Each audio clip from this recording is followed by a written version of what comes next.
الحمد لله نحمده ونستعينه ونستغفره ونؤمن به ونتوكل عليه ونعوذ بالله من شرور أنفسنا ومن سيئات أعمالنا من يهده الله فلا مضل له ومن يضلله فلا هادي له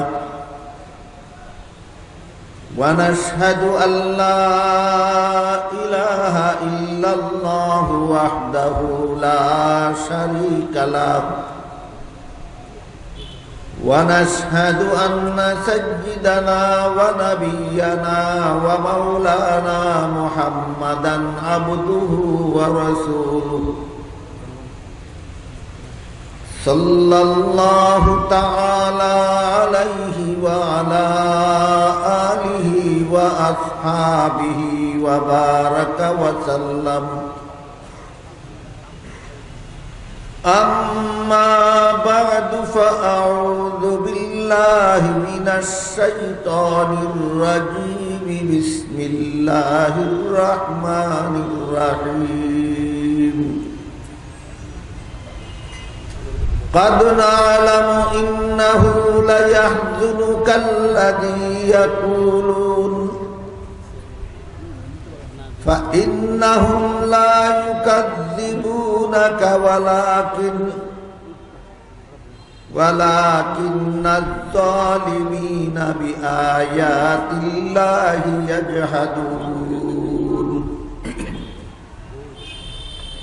وقال رسول الله صلى الله عليه وسلم كل أمتي يدخلون الجنة إلا من أبى قيل ومن أبى قال من أطاعني دخل الجنة ومن عصاني فقد أبى أو كما قال عليه الصلاة والسلام শ্রদ্ধেয় সভাপতি হযরত উলামায়ে কেরাম, সম্মানিত সুধী সমাজ, জেলার প্রত্যন্ত অঞ্চল থেকে আগত সর্বস্তরের মুসলমান ভাইয়েরা আমার, আমি আশা করি আপনারা সকলেই জানেন যে আজকের এই মুবারক সমাবেশের আয়োজন সিরাতুন নবীর নামে করা হয়েছে। তাই প্রথমে আমরা বোঝার চেষ্টা করি সিরাতুন নবী কথাটার অর্থ কি। তারপরে দ্বিতীয় কথা আমি যে আপনাদের সামনে বলতে চাই সেটা হইল সিরাতুন নবী আলোচনার দরকার কি। এই দুইটা কথাই বলবো আজকে, বেশি না। আমি প্রায় সময় আপনাদের বলে থাকি সিরাতুন নবী কথার অর্থ হলো আমাদের মহানবী মুহাম্মদুর রাসূলুল্লাহ সাল্লাল্লাহু আলাইহি ওয়াসাল্লামের জীবন ইতিহাস। সিরাত শব্দের আবিধানিক অর্থ হলো অবস্থা, আর পরিভাষাগতভাবে কোন লোকের সিরাত বলতে তার জীবন ইতিহাস বোঝায়। আর নবী শব্দটা আরবিতে দুই ভাবে ব্যবহৃত হয়। নবী শব্দের একটি উচ্চারণ হলো নবিয়্যুন, এর অর্থ হলো যে কোনো নবী। নবী শব্দের আরেকটা উচ্চারণ আরবিতে হয় আন-নবী, এর অর্থ হলো আমাদের নবী। নবিয়্যুন বলতে যে কোনো নবী বোঝায়, আর আন-নবী বলতে শুধু আমাদের মহানবী বোঝায়। এই সিরাত শব্দের সাথে আন-নবী শব্দটা শুধু যুক্ত হয়ে নয়, বরং আরবি সূত্র মতে সন্ধি হয়ে সিরাতুন নবী শব্দটা গঠিত। সুতরাং সিরাতুন নবী শব্দের মর্মার্থ হলো আমাদের মহানবীর জীবন ইতিহাস।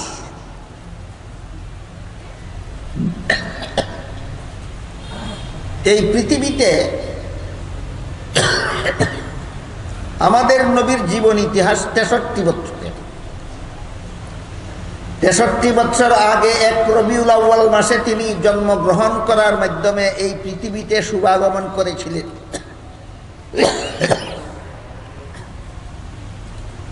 আবার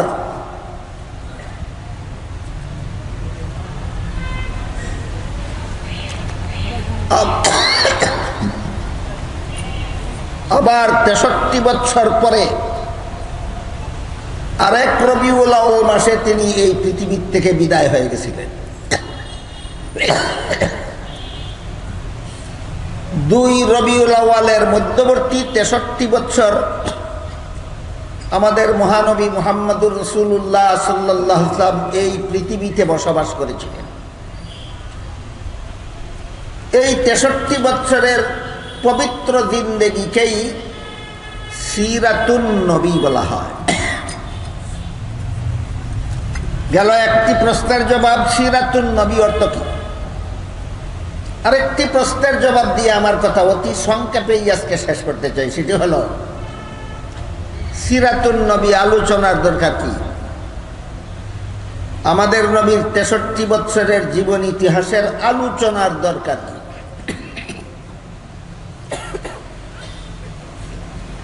এর কারণ হলো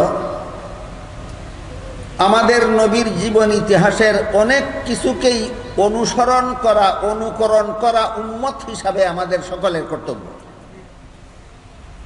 এ মর্মে আল্লাহ কোরআনের এক আয়াতে বলেন, লাকাদ কানা লাকুম ফি রাসূলিল্লাহি উসওয়াতুন হাসানাতুল লিমান কানা ইয়ারজুল্লাহা ওয়াল ইয়াউমাল আখিরা ওয়া যাকারাল্লাহা কাসীরা। এর অর্থ হলো আল্লাহর রাসূলের মধ্যে তোমাদের জন্য অবশ্যই উত্তম আদর্শ রয়েছে। আপনারা কি মনে করেন রাসূল আমাদের আদর্শ অনুসরণ না করার জন্য না অনুসরণ করার জন্য? রাসূল মোদের আদর্শ অনুকরণ না করার জন্য না অনুকরণ করার জন্য? সুতরাং সিরাতুন নবীর অনেক অংশ আছে উম্মতের অনুসরণ করতে হয়, অনুকরণ করতে হয়। আপনি যদি সিরাতুন নবী জানেনই না অথবা জানলেও মানেন না, কেউ সিরাতুন নবী জানে না, কেউ মানে না। সিরাতুন নবী যদি আপনি জানেন না অথবা মানেন না, তাহলে সিরাতুন নবীর যেসব অংশ উম্মতের জন্য অনুকরণ করা ফরজ, সিরাতুন নবীর কোনো অংশ উম্মতের জন্য অনুকরণ করা ওয়াজিব, সিরাতুন নবীর কোনো অংশ উম্মতের জন্য অনুকরণ করা সুন্নত। সিরাতুন নবী জানেন না অথবা মানেন না, ফরজ শিখবেন কোথায়? ওয়াজিব শিখবেন কোথায়? সুন্নত শিখবেন কোথায়?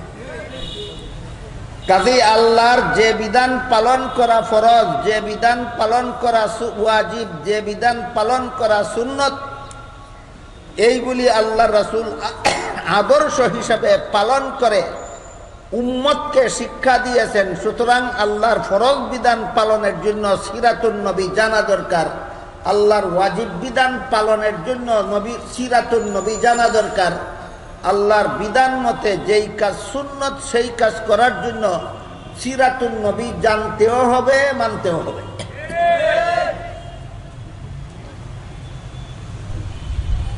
যেমন এক হাদিসে রাসূল করিম সাল্লাল্লাহু আলাইহি ওয়াসাল্লাম বলেন, সাল্লু কামা রাআইতুমুনি উসাল্লি, তোমরা আমাকে যেভাবে নামাজ পড়তে দেখো সেভাবে নামাজ পড়ো। রাসূল কি বলেছেন তোমাদের যেভাবে মনে চায় সেভাবে নামাজ পড়ো, না আমি যেভাবে নামাজ পড়ি সেভাবে নামাজ পড়ো? হ্যাঁ, রাসূল বলেছেন আমাকে যেভাবে নামাজ পড়তে দেখো তোমরা সেভাবে নামাজ পড়ো। রাসূল কিভাবে নামাজ পড়তেন জানবেন কিভাবে সিরাতুন নবী না জানলে অথবা না মানলে? রাসূল কিভাবে নামাজ পড়তেন আপনি জানবেন কিভাবে সিরাতুন নবী যদি জানেন না অথবা মানেন না? কাজেই রাসূলের অনুসরণে, রাসূলের অনুকরণে যদি আল্লাহর বিধান পালন করতে হয়, তাহলে সিরাতুন নবী জানতেও হবে, মানতেও হবে।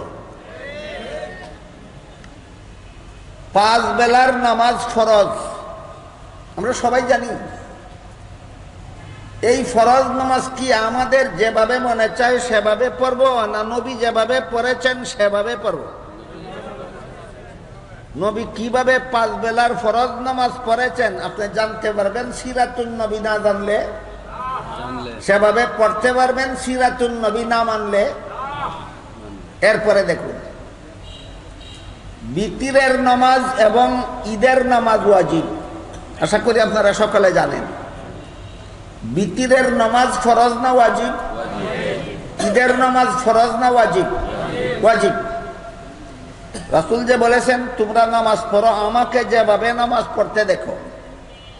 আমরা বিতিরের নামাজ পড়বো, ঈদের নামাজ পড়বো যার যেভাবে মনে চায় সেভাবে, না নবী যেভাবে পড়েছেন সেভাবে? নবী কিভাবে বিতিরের নামাজ পড়েছেন, নবী কিভাবে ঈদের নামাজ পড়েছেন, সিরাতুন নবী জানলে বুঝবে, না না জানলে? সুতরাং না ফরজ নামাজ পড়তে পারবেন সিরাতুন নবী না জানলে, না ওয়াজিব নামাজ পড়তে পারবেন সিরাতুন নবী না জানলে। তারপরে দেখুন, তাহাজ্জুদের নামাজ হলো সুন্নত। 5 বেলার নামাজ ফরজ, ঈদের নামাজ ওয়াজিব, তাহাজ্জুদের নামাজ সুন্নত। তাহাজ্জুদের নামাজ পড়বেন আপনার যেভাবে মনে চায় সেভাবে, না নবী যেভাবে পড়েছেন সেভাবে? নবী কিভাবে তাহাজ্জুদের নামাজ পড়েছেন জানবেন কিভাবে সিরাতুন নবী না জানলে অথবা না মানলে? কাজেই মুসলমানের জিন্দেগিতে ইসলামের কোনো একটি বিধান পালন সম্ভব নয় সিরাতুন নবী না জানলে অথবা সিরাতুন নবী না মানলে। কাজেই নবীর জীবনের ইতিহাসের যে অংশ জানা না জানার উপর ফরজ আমল করতে না পারা না পারা নির্ভর করে। সিরাতুন নবীর সেই অংশ জানা ফরজ। সিরাতুন নবীর যে অংশ জানা না জানার উপর কোনো ওয়াজিব আমল করা না করা নির্ভর করে। সিরাতুন নবীর সেই অংশ জানা ওয়াজিব। সিরাতুন নবীর যে অংশ জানা না জানার উপর সুন্নত আমল করা না করা নির্ভর করে। সিরাতুন নবীর সেই অংশের আলোচনা করা, শোনা, বুঝা সুন্নত। তাইলে সিরাতুন নবী অর্থ যে নবীর জীবন ইতিহাস, নবীর জীবনী ইতিহাসের কোন অংশ জানা ফরজ, যে অংশ না জানলে ফরজ আমল করা যাবে না। সিরাতুন নবীর কোন অংশ জানা ওয়াজিব, যে অংশ না জানলে ওয়াজিব আমল করা যাবে না। সিরাতুন নবীর কোন অংশ জানা সুন্নত, যে অংশ না জানলে সুন্নত আমল করা যাবে না। আর সিরাতুন নবীর এমন কিছু অংশ আছে যেগুলি না জানলেও ফরজ আমল করা যাবে, যেইগুলি না জানলেও ওয়াজিব আমল করা যাবে, যেইগুলি না জানলেও সুন্নত আমল করা যাবে। এইগুলি জানা না জানার উপর না কোনো ফরজ আমল নির্ভরশীল, না কোনো ওয়াজিব আমল নির্ভরশীল, না কোনো সুন্নত আমল নির্ভরশীল। এগুলি জানলেও আপনি ফরজ ওয়াজিব সুন্নত আমল করতে পারবেন, এগুলি না জানলেও আপনি ফরজ ওয়াজিব সুন্নত আমল করতে পারবেন। সিরাতুন নবীর সেই অংশটা, যে অংশ না জানলেও ফরজ আমল করা যায়, যে অংশ না জানলেও ওয়াজিব আমল করা যায়, যে অংশ না জানলেও সুন্নত আমল করা যায়, সিরাতুন নবীর সেই অংশটাও আলোচনা করা নফল বন্দেগীর সওয়াব। তাহলে সিরাতুন নবীর সর্বমোট 4টা অংশ। এক অংশ জানা ফরজ, এক অংশ জানা ওয়াজিব, এক অংশ জানা সুন্নত, এক অংশ জানা নফল। সিরাতুন নবীর সর্বমোট কটা অংশ বুঝলাম আমরা তখন? 4টা। সিরাতুন নবীর এক অংশ জানা ফরজ, এক অংশ জানা ওয়াজিব, এক অংশ জানা সুন্নত, এক অংশ জানা নফল। কোন অংশ জানা ফরজ, যেটা না জানলে ফরজ আমল করা যায় না। কোন অংশ জানা ওয়াজিব, যেটা না জানলে ওয়াজিব আমল করা যায় না। কোন অংশ জানা সুন্নত, যেটা না জানলে সুন্নত আমল করা যায় না। সিরাতুন নবীর কোন অংশ জানা নফল, যেটা না জানলেও ফরজ আমল করা যায়, ওয়াজিব আমল করা যায়, সুন্নত আমল করা যায়। কোনো আমল করা নির্ভরশীল নয়, জানেন আর না জানেন সব আমলই করতে পারবেন। এমন অংশের আলোচনা করাও নফল বন্দেগীর সওয়াব। এবার এর উদাহরণ শুনে, আমাদের নবী মুহাম্মদুর রাসূলুল্লাহ সাল্লাল্লাহু আলাইহি ওয়াসাল্লাম রবিউল আউয়াল মাসের একদল ঐতিহাসিকদের মতে 12 তারিখ রবিউল আউয়াল মাসের 12 তারিখ জন্মগ্রহণ করেছিল। সমস্ত ঐতিহাসিক এই ব্যাপারে একমত নয়। কাজী একমত আর দ্বিমতের আলোচনায় আমি আজকে যাচ্ছি না। আমি আপাতত ধরে নিলাম যারা 12 তারিখের কথা বলেছেন তাদের কথাটাই ধরে নিলাম।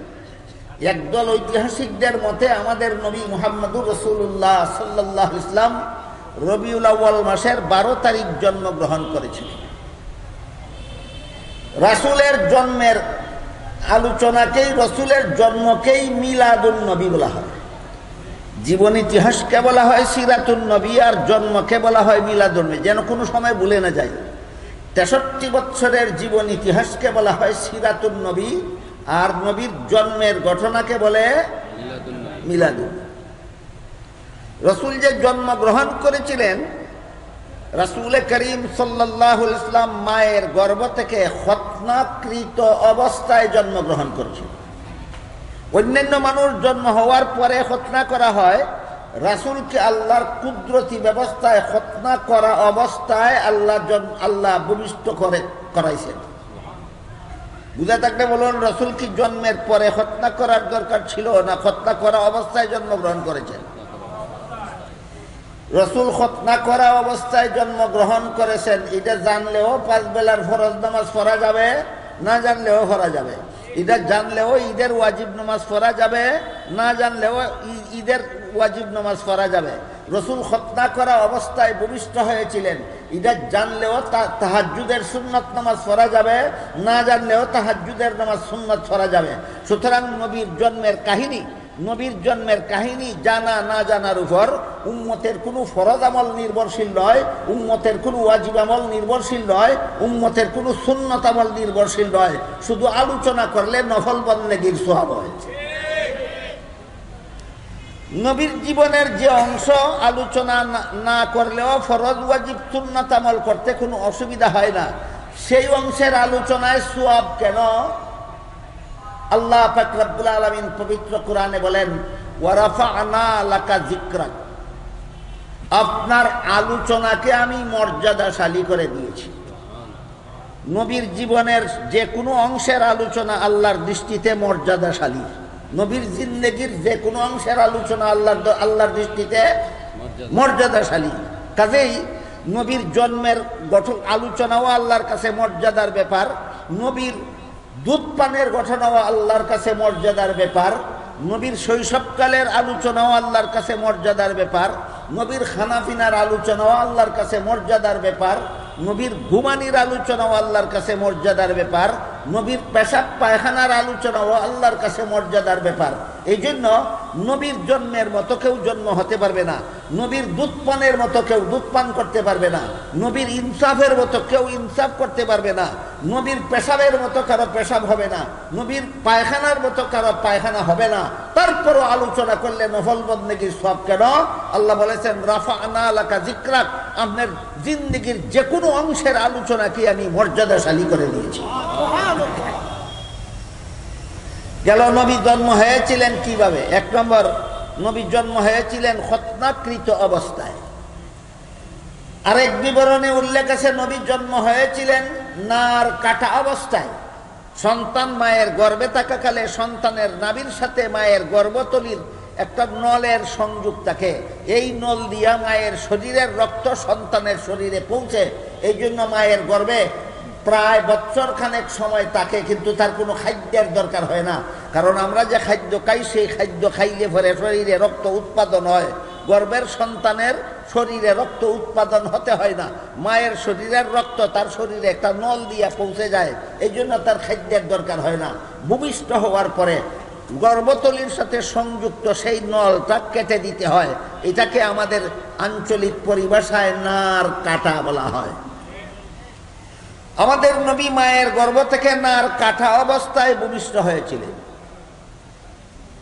এরপরে ভূমিষ্ঠ হওয়া মাত্রই আল্লাহর শুকরিয়া আদায় করে দোয়া পড়েছিলেন, আল্লাহর শুকরিয়া আদায় করে দোয়া পড়েছিলেন।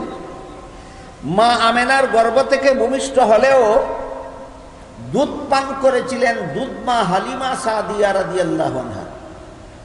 আপনারা বলুন, হালিমার নিজের কোনো সন্তান জন্ম না হলে আমেনার সন্তানকে দুধ পান করাতে পারতেন? কাজেই হালিমার নিজেরও দুধ পানকারী একটা শিশু ছেলে ছিল, এই জন্য হালিমা নিজের ছেলেকেও দুধ পান করাতেন, আমেনার ছেলেকেও দুধ পান করাতেন। এমত অবস্থায় হালিমার দুধ পানকারী সন্তান কজন হলো? 2 জন। এই জন্য মুহাম্মদুর রাসূলুল্লাহ সাল্লাল্লাহু আলাইহি ওয়াসাল্লাম দুধ মা হালিমার 1 স্তনের দুধ নিজে পান করতেন, আর 1 স্তনের দুধ তার দুধ ভাইয়ের জন্য রেখে দিতেন।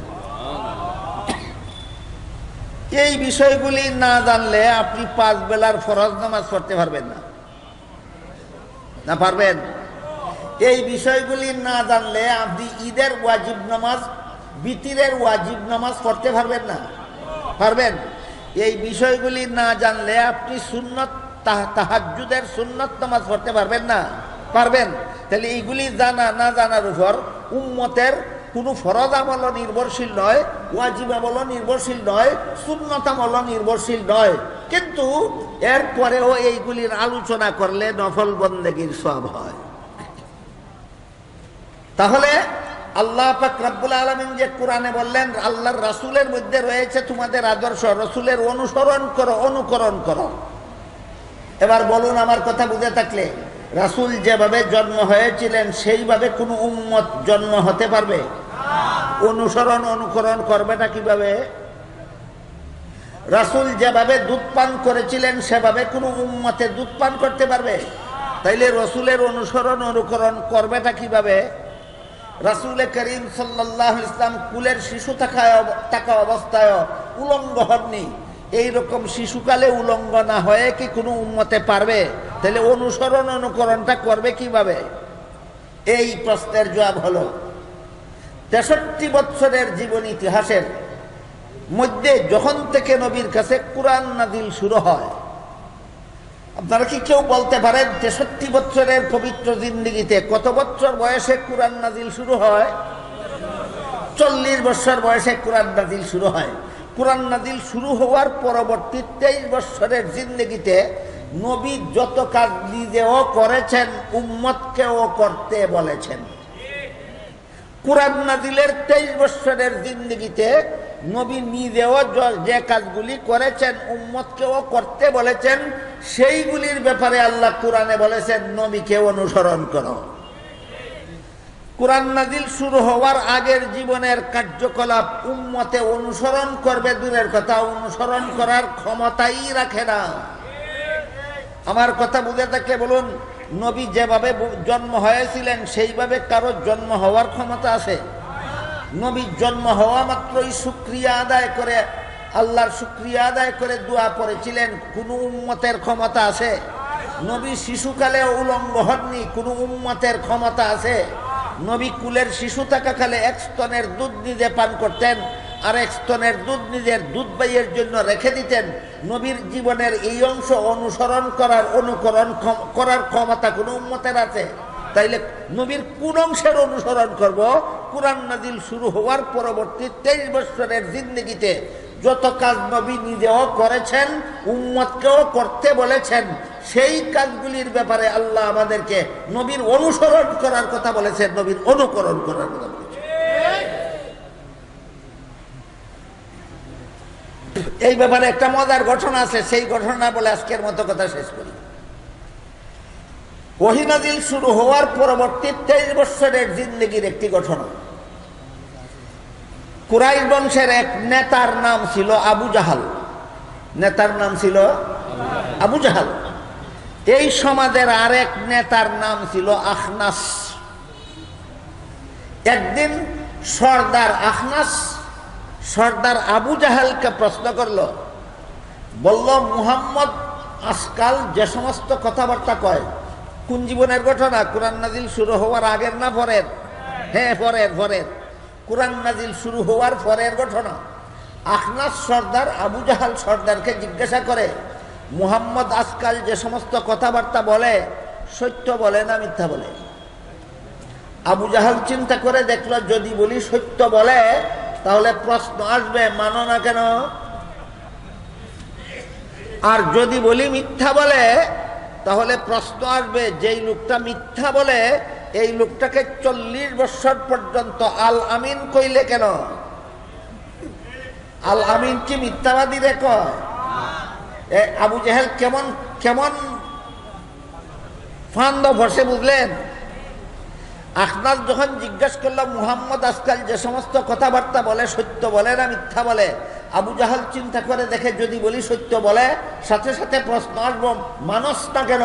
আর যদি বলি মিথ্যা বলে সাথে সাথে প্রশ্ন আসবে, যেই লোকটা মিথ্যা বলে এই লোকটাকে 40 বছর পর্যন্ত আল আমিন কইলে কেন? ফান্দে পড়ে আবু জাহাল একটা তৃতীয় পথ বাইর করছে।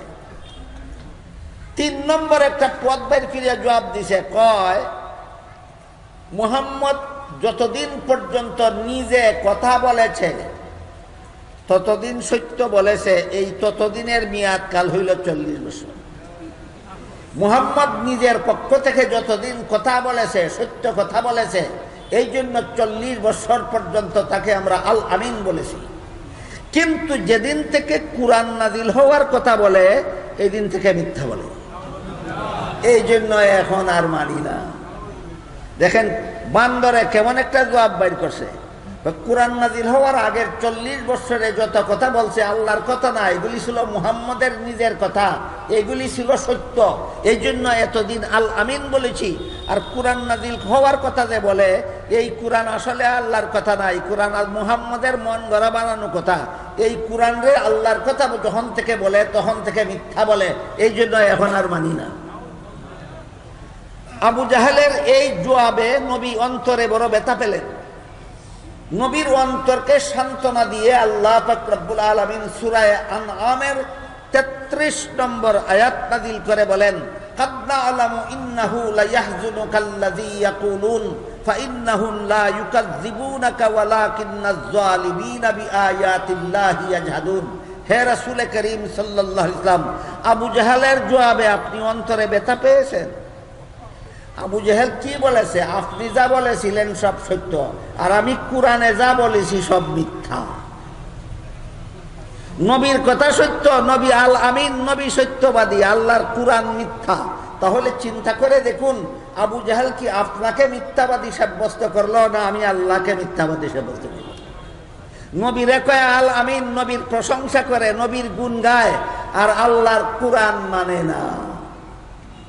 গুণ গায় নবীর, কুরআন মানে না আল্লাহর। গুণ গায় নবীর, কুরআন মানে না আল্লাহর। গুণ গায় নবীর, কুরআন মানে না আল্লাহর। এইটা কোনো মুসলমানের চরিত্র নয়, এটা আবু জাহালের চরিত্র। নবীর গুণ গাইল কতদিন? কুরআন নাজিল হওয়া শুরু হয়নি যতদিন কুরআন নাজিল শুরু হয়নি ততদিন নবীর গুণ গাইছে। যখন থেকে কুরআন নাজিল শুরু হয়েছে তখন নবীরে মিথ্যাবাদী বলে আখ্যায়িত করেছে। এই জন্য আল্লাহ বলেন, ফাইন্নাহুম লা ইউকাযযিবুনাকা ওয়ালাকিন্নাজ যালিমিনা বিআয়াতিল্লাহি ইয়াজহাদুন। এরা তো আপনাকে মিথ্যাবাদী বলে না, আপনি 40 বছর পর্যন্ত যত কথা বলেছেন সত্য বলেছেন, আপনি সত্যবাদী, আপনি আল আমিন। আর কুরআনে আমি যত কথা বলেছি সেইগুলিকে মিথ্যা আখ্যায়িত করে। সুতরাং দুশ্মনগুলি আপনার দুশ্মন না, দুশ্মনগুলি স্বয়ং আমি আল্লাহর দুশ্মন। এই জন্য কুরআন নাজিল শুরু হওয়ার পরবর্তী 23 বছরের জিন্দেগিতে নবী যত কাজ নিজেও করেছেন, উম্মতকেও করতে বলেছেন, সেই কাজগুলি করলেই শুধু জাহান্নাম থেকে নাজাত পাওয়া যাবে, জান্নাত লাভ করা যাবে। আর এই কাজগুলি সিরাতুন নবী না জানলে বিন্দু মাত্র জানতে পারা যাবে না। কুরআন নাজিল শুরু হওয়ার পর থেকে নবী যত কাজ নিজেও করেছেন, উম্মতকেও করতে বলেছেন। কুরআন নাজিল শুরু হওয়ার পর থেকে নবীর জীবনের বাকি অংশ কত দিনের? 23 বছরের। এই 23 বছরের সিরাতুন নবী না জানলে কলেমার দাওয়াত পাইলা কোথায়? এই 23 বছরের সিরাতুন নবীর অংশ হইল কলেমার দাওয়াত, ইমানের দাওয়াত। 23 বৎসরের সিরাতুন নবীর অংশ হইল 5 বেলার নামাজ, 23 বৎসরের সিরাতুন নবীর অংশ হইল রমজানের রোজা, 23 বৎসরের সিরাতুন নবীর অংশ হইল হজ, 23 বৎসরের সিরাতুন নবীর অংশ হইল যাকাত, 23 বৎসরের সিরাতুন নবীর অংশ হইল ইবাদত বন্দেগী, 23 বৎসরের সিরাতুন নবীর অংশ হইল নবীর সুন্নত।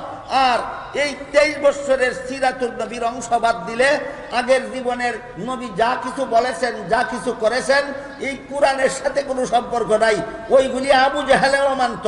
এখনো যদি তুমি কোরআন নাজিল হওয়ার আগের জীবন মানো, পরের জীবন মানো না, তাহলে তোমার মধ্যে আর আবু জাহালের মধ্যে কোনো পার্থক্য নাই। আশা করি আমার কথা বুঝে থাকলে আপনারা অনায়াসে বুঝতে পেরে থাকবেন সিরাতুন নবীর দরকার আছে কি না দরকার নাই। নবী উম্মতের কাছে দুইটা জিনিস রেখে গেছেন, বলে গেছেন তারাকতু ফীকুম আমরাইনি লান তাদিল্লু মা তামাসসাকতুম বিহিমা কিতাবাল্লাহি ওয়া সুন্নাত রাসূলি আও কামা ক্বালা আলাইহিস সালাতু ওয়াস সালাম। রাসূল বলেন, হে আমার উম্মত মুসলমানেরা, আমি দুনিয়ার থেকে বিদায়কালে তোমাদের হাতে দুটি জিনিস রেখে যাচ্ছি।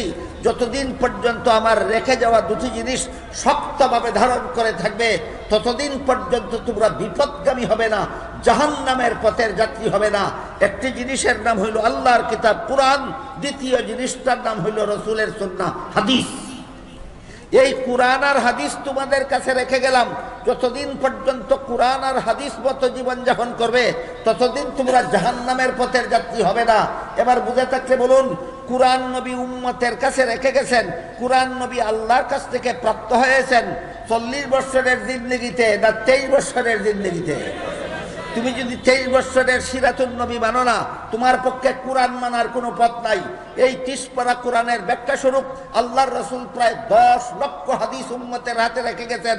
বলে গেছেন, হাদিসের অনুসরণে জীবনযাপন করলে তোমরা জাহান্নামী হবে না। এই 10 লক্ষ হাদিসের সম্পর্ক আগের 40 বৎসরের সাথে নয়, পরবর্তী 23 বৎসরের সাথে। সুতরাং সিরাতুন নবীর 23 বৎসর যদি মানেন না, আপনার কুরআন মানার কোনো পথ নাই। সিরাতুন নবীর 23 বৎসর যদি মানেন না, আপনার হাদিস মানার কোনো পথ নাই। সিরাতুন নবীর 23 বৎসর যদি মানেন না, আপনার কলেমা মানার কোনো পথ নাই। সিরাতুন নবীর 23 বৎসর যদি মানেন না, আপনার নামাজ মানার কোনো পথ নাই। সিরাতুন নবীর 23 বৎসর যদি মানেন না, আপনার রোজা মানার কোনো পথ নাই। সিরাতুন নবীর 23 বৎসর যদি মানেন না, আপনার ইসলামের কোনো বিধিবিধান মানার কোনো পথ নাই। সুতরাং ইসলাম ধর্মের শুরু থেকে শেষ পর্যন্ত যত বিধি বিধান আছে, সবগুলির সম্পর্ক হইল সিরাতুন নবীর সাথে। কোন বিধান ফরজ, এইটা জানার জন্য সিরাতুন নবীর এক অংশ জানা ফরজ। ইসলামের বিধিবিধানের আর কিছু বিধিবিধান ওয়াজিব, এইগুলি জানার জন্য সিরাতুন নবীর সেই অংশ জানা ওয়াজিব। সিরাতুন নবীর কিছু অংশ আমল করা সুন্নত, ওইটা জানার জন্য সিরাতুন নবীর আলোচনা সুন্নত। আর যে অংশের সাথে কুরআন নাজিল শুরু হওয়ার আগের অংশের সাথে না ফরজ আমলের কোনো সম্পর্ক আছে, না ওয়াজিব আমলের কোনো সম্পর্ক আছে, না সুন্নত আমলের কোনো সম্পর্ক আছে, কিন্তু এত সত্ত্বেও আল্লাহ বলেছেন রাফা'না লাকা যিকরাক, সম্পর্ক থাকুক বা না থাকুক, আপনার জীবনের যে কোনো অংশের আলোচনাকে আমি মর্যাদা দান করেছি। এই জন্য জন্মের আলোচনা করলেও নফল বন্দেগীর সওয়াব হয়, দুধ পান করার আলোচনা করলেও নফল বন্দেগীর সওয়াব হয়, শিশুকালের আলোচনা করলেও নফল বন্দেগীর সওয়াব হয়, 40 বছরের আলোচনা করলে নফল বন্দেগীর সওয়াব হয়।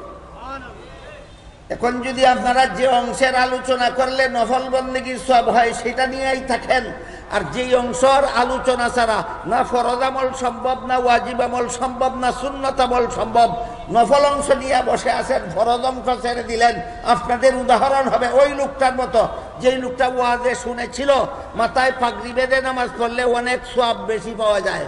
তার আগের থেকে পাগড়ি ছিল না, বাড়ি ফিরার পথে যেহেতু আগের থেকে তার সাথে পাগড়ি নাই, পরনের লুঙ্গি খুলেই মাথায় পাগড়ি বেঁধে নামাজ পড়ে ফেলল। লুঙ্গি খুলে ফেলার দ্বারা ফরজ রক্ষা হইল না লঙ্ঘন হইল? পাগড়ি বান্ধা ফরজ ছিল না নফল ছিল? নফল বা সুন্নত যেটাই বলেন, পাগড়ি বান্ধা নফল ছিল, সুন্নত ছিল, এটার জন্য তুমি লুঙ্গি খুলে ফেলেছ, ফরজ লঙ্ঘন করেছ।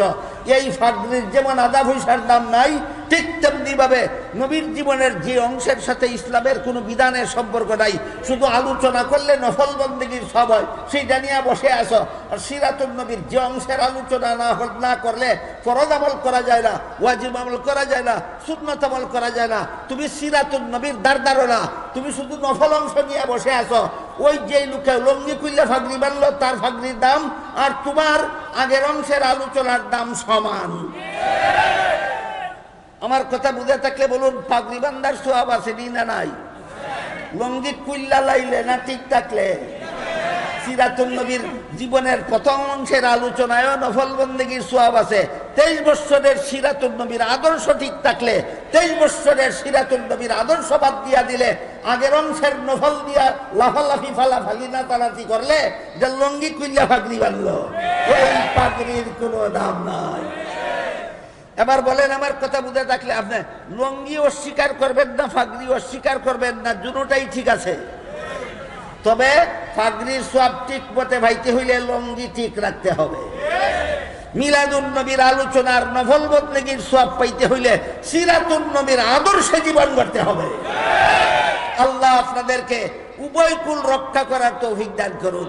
মিলাদুন নবীর আলোচনার নফল বন্দেগী যেন আমরা লাভ করতে পারি, আর সিরাতুন নবীর ফরজ অনুকরণে যেন আমরা করতে পারি। আল্লাহ আমাদেরকে তৌফিক দান করুন, আমিন। একটা হাদিস বলি শুনুন। উঠে দাঁড়াই গেলেন কেন? আবার কথা শেষ হয়েছে যে হাদিসটা বলেছিলাম, হাদিসটার অর্থটা বলি শুনেন। হাদিসটার অর্থ বলবো আগে, আপনারা আমাকে একটা কথা দিলে। আমি তো আপনাদের মানুষ, আপনাদের জেলার মানুষ, আমি আপনাদের বাড়ির কাছের মানুষ। আমি আপনাদের সামনে অতি সংক্ষেপে কথা বলেছি। অনেক লম্বা কথা বলার ইচ্ছা ছিল, কিন্তু দূর থেকে আগত একজন মেহমানকে সম্মান করার জন্য। আমি যদি সময় লম্বা করে ফেলি আপনার বিরক্ত হয়ে যাবেন, আপনারা চলে যাবেন, মেহমানের মনে কষ্ট হবেন। এই জন্য আমি খুব শর্টকাটে কথা বলেছি, যেন আপনারা না উঠেন। মেহমান আমার পরে বয়ান করবেন, যতক্ষণই করেন আপনাদের সবাইকে নিয়ে দোয়া করবেন, তারপরে যাবেন। রাজি আছেন কিনা? তাহলে এবার শুনুন, যে হাদিসটা তিলাওয়াত করেছিলাম, হাদিসটার অর্থটা বলে দেই। হাদিস শরীফে আল্লাহ রাসূল বলেন, আমার সমস্ত উম্মত জান্নাতে যাবে, আমার সমস্ত উম্মত জান্নাতে যাবে, কিন্তু যারা আমাকে মানে না তারা জান্নাতে যাবে না। আজকালকার সমাজ এইটা নিয়েই বড় ধাক্কাধাক্কি, ঠেলাঠেলি, এইটা নিয়েই বড় হানাহানি, মারামারি। কে নবী মানে আর কে নবী মানে না। আল্লাহর রাসূল যখন বলেছিলেন আমার সমস্ত উম্মত জান্নাতে যাবে, কিন্তু যারা আমাকে মানে না তারা জান্নাতে যাবে না, সাথে সাথে সাহাবায়ে কেরাম 50 বছর আগে, 100 বছর আগে, না 1500 বছর আগে, আজকের থেকে প্রায় 1500 বছর আগে সাহাবায়ে কেরাম নবীকে জিজ্ঞেস করেছিলেন, মান আবা ইয়া রাসূলুল্লাহ, আপনাকে মানে না কারা, আমাদেরকে চিহ্নিত করে দিন। সাহাবাগণ নবীরে জিজ্ঞাসা করছেন, নবীরে মানে না কারা, বলে দেওয়ার জন্য। নবী বলেন, শুনো আমি বলে দেই, আমাকে মানে কারা আর মানে না কারা। নবী বলেন, মান আতাআনি দাখালাল জান্নাহ, আমার সিরাতুন নবীর আদর্শ গ্রহণ করে যারা আমাকে মানে তারা আমার সাথে জান্নাতে যাবে। তারা সিরাতুন নবীর আদর্শ গ্রহণ করে না, আমাকে মানে না, জান্নাতে যাবে না। আজকের থেকে পরিষ্কার হইল কিনা নবীর হাদিসের দ্বারা? নবী মানে কে আর নবী মানে না কে? 63 বছরের জীবন আদর্শ যারা মানে তারা নবী মানে। নবী বলেন নবীর সাথে তারা জান্নাতে যাবে। 23 বছরের জীবন আদর্শ যারা মানে এরা নবী মানে, নবীর সাথে জান্নাতে যাবে। 23 বছরের জীবন আদর্শ যারা মানে না এরা নবী মানে না, নবী বলেন জান্নাতে যাবে না। তাইলে নবী মানে কে আর মানে না কে? আমার কথায় না তোমার কথায় না নবীর কথায়? নবীর কথা পরিষ্কার। নবীর আদর্শ মানো। নবীর আদর্শ আগের 40 বছরে নয়, নবীর আদর্শ পরবর্তী 23 বছরে। নবীর আদর্শ মানো, যান নবীর সাথে জান্নাতে যাও। নবীর আদর্শ হইল পরবর্তী 23 বছরে। সুন্নাহটাই সিরাতুন নবীর সাথে সম্পর্কিত, মানলে তুমি জান্নাতি। আল্লাহর রাসূল বলেন, এ আমার জীবন আদর্শ যারা মানে না এরা জান্নাতি নয়, এরা জাহান্নামী। আল্লাহ আপনাদেরকে আমাদেরকে এই নবীর হাদিস মতো যেভাবে নবী মানার কথা নবী বলেছেন সেভাবে নবী মেনে নবীর সাথে জান্নাতি হওয়ার সৌভাগ্য দান করুন। সবাই বলুন আমিন। মেহেরবানি করে মেহমানের ইজ্জত রক্ষার্থে, সম্মান রক্ষার্থে